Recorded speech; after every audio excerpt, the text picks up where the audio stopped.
जैसे कि last episode में हमने देखा कि जियान और बाकी सभी ट्यूटर रॉलिन से विदा ले आए थे और वो सभी वाइस प्रेसिडेंट जुन क्यान के साथ इन कॉलेज के आउटर एज में आ गए हैं। और यहाँ के एल्डर्स इस बार इन बच्चों को देखकर काफी खुश हैं। एल्डर्स उन सभी को एक आइडेंटिटी प्लेट देते हैं और कहते हैं कि हालांकि तुम यहाँ तक पहुँच तो गए हो, लेकिन तुम्हें इनर कॉलेज में जाने के लिए भी क्वालिफाइड करना होगा। अब तुम्हारा रियल टेस्ट शुरू हो गया है और तुम्हें केवल एक बात जान लेनी चाहिए।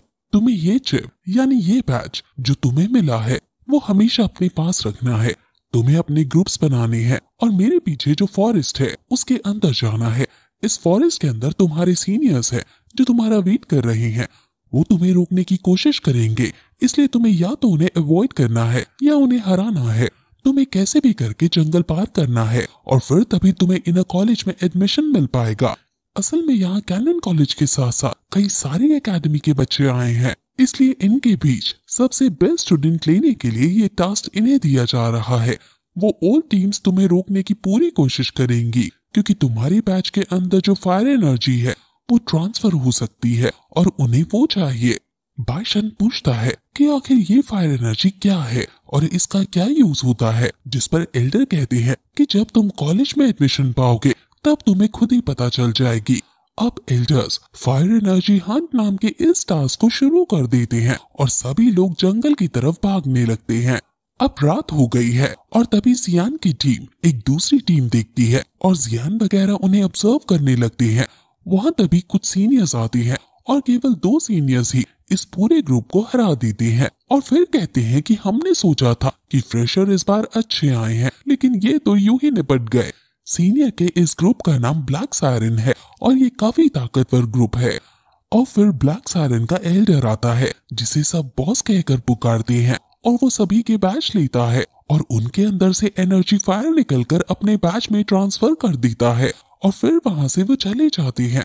अब बाइशन आगे बढ़ने को कहता है, लेकिन जियान उन्हें रोकने को कहता है क्योंकि ओल्डर टीम्स काफी शक्तिशाली हैं और अगर हम बिना सोचे समझे आगे बढ़े तो ओल्डर टीम्स हमें भी हराकर हमारी फायर एनर्जी ले लेंगी। अगर हम अब टीम बनाकर नहीं चले तो हम जरूर हार जाएंगे, इसलिए हम 5 को ग्रुप बनाकर एक लीडर डिसाइड करना होगा और ये लीडर ग्रुप को आगे लेकर फॉरेस्ट पार करवाएगा। सब सोचने लगते हैं कि आखिर कैप्टन कौन होगा। बाइशन जब देखता है कि कोई आगे नहीं आ रहा तो वो खुद कैप्टन बनने के लिए कहने ही वाला होता है कि तभी उससे पहले जी जूनियर जियान को कैप्टन बनने को कहती है, जिस पर बाकी 3 एग्री कर देते हैं और ना चाहते हुए भी बाइशन को भी एग्री करना ही पड़ता है। जियान कहता है कि क्योंकि अब मैं कैप्टन हूँ इसलिए तुम में से किसी को भी खतरे के वक्त अकेले नहीं छोड़कर जाऊंगा, लेकिन तुम सभी को भी अपने पर्सनल मन मुटाव को छोड़कर आगे बढ़ना होगा, अदरवाइज ओल्डर स्टूडेंट्स हमको आसानी से हरा देंगे। जी जूनियर कहती है कि हमें पहले इस फॉरेस्ट के बारे में जानकारी लेनी चाहिए ताकि इसको पार कर सके, लेकिन ओल्ड स्टूडेंट्स को ही सिर्फ फॉरेस्ट के बारे में नॉलेज होगी, लेकिन वो हमारे अभी के लिए दुश्मन है इसलिए वो हमें बताएंगे नहीं। जिस पर जियान कहता है कि हम ओल्ड स्टूडेंट से भी अब जानकारी लेंगे और अब फिर वो उन्हें अपने साथ ले जाने लगता है। वो एक पेड़ पर बैठकर सोल परसेप्शन टेक्निक का यूज करके आसपास के लोगों को खोजने लगता है और उन बच्चों को खोजता है जो सीनियर्स है और जिनको हम आसानी से हरा सकते हैं, यानी जिन सीनियर्स की स्ट्रेंथ कम है। जियान अब अलग अलग ग्रुप्स को खोजता है लेकिन कोई भी उसे ऐसा नहीं मिलता जिसकी स्ट्रेंथ कम हो। वो लोग अलग अलग जाकर ट्राई करते हैं और जियान पूरी कोशिश करता है लेकिन फिर भी उसे कोई ग्रुप नहीं मिल पा रहा होता।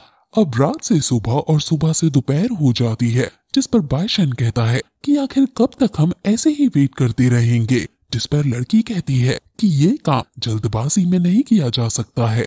अब जियान को फिर तभी फाइनली एक टीम दिख जाती है और ये सभी तुरंत वहां जाने लगते हैं। वो सीनियर्स का ग्रुप फ्रेशर्स से लड़ रहा था और फ्रेशर्स को उन्होंने हरा ही दिया था। वो फ्रेशर्स की एनर्जी फायर लेकर उसको एब्जॉर्ब भी करने लगे हैं और अब अपना नेक्स्ट टारगेट ढूंढने के लिए लीडर अपने बाकी मेंबर्स से कहता है, लेकिन तभी जियान उन्हें आवाज लगाता है और कहता है कि तुम्हें ढूंढने की जरूरत नहीं, हम खुद ही तुम्हारे पास आ गए हैं। लीडर कहता है कि तुम्हारी हिम्मत की दाद देनी पड़ेगी, तुम खुद पिटने के लिए आ गए हो। जियान उनकी स्ट्रेंथ का पता लगाता है और कहता है कि ये केवल डॉम मास्टर के 2 स्टार के लगभग है। हम और ज्यादा डिले नहीं करते हैं और जल्दी से अटैक कर देते हैं और ध्यान रहे कोई भाग ना पाए। अब उनमें लड़ाई शुरू हो जाती है, जिस पर जियान की टीम जीतती हुई नजर आती है। जियान लीडर से लड़ने जाता है और लीडर जियान की स्ट्रेंथ को भांपकर अपने आसपास एक मोटा आर्मर क्रिएट कर लेता है, लेकिन जियान अपनी तलवार की मदद से उसके आर्मर को तोड़ देता है और अपनी तलवार से उसके ऊपर रख देता है, जिस वजह से उन्हें सरेंडर करना ही पड़ता है। और अब जियान तलवार के दम पर उनसे पूछता है कि आखिर ये फॉरेस्ट कितना बड़ा है।